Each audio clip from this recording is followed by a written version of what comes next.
One of the reasons modern medicine is so off base with magnesium is how they test it, and have been testing it for the last few decades with blood tests. Blood tests do not yield very much information about magnesium. Why? Because the body controls the level of magnesium very rigidly. If the magnesium in the blood drops just a little bit, you're going to have a heart attack. So the body will rob all the cells and tissues and the bones of magnesium and keep the blood constant. So if you do a blood test for magnesium, the cells could be empty, could be totally deficient, and you'll still have magnesium in the blood. So blood tests are not the correct way of diagnosing. They're wasting their time, and they're basing their assumptions of medicine on something that's erroneous. They're not educating doctors to this reality. I had a very interesting experience a few weeks ago. My son's doctor, a homeopathic doctor, recommended he go to see a cardiologist. And I noticed that the doctor did not ask one question that would highlight or illuminate the possibility that whatever problem he was having could be from magnesium deficiency. He didn't conceptualize it, didn't ask a question, and then recommended a series of tests without checking out the most fundamental part.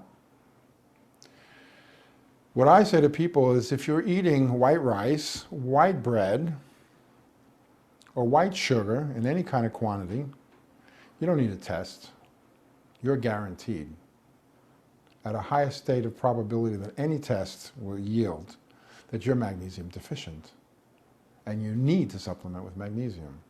So a simple question to 95% of the population: how many people don't eat any white bread, any white rice, or any white sugar?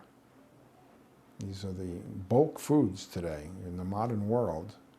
All of these people, everyone, are magnesium deficient. No test needed. What happens when you're a little bit magnesium deficient? Or, why, when people are stressed out, do they go for chocolate? Chocolate is one of the highest food sources of magnesium. When you're magnesium deficient, we become, in a very subtle level, more irritable, more high-strung, fly off the handle a little quicker, we don't fall asleep so easily. Going into more significant deficiencies, we're talking about depression. Magnesium is one of the primary substances for treating depression. But eating chocolate is not the answer.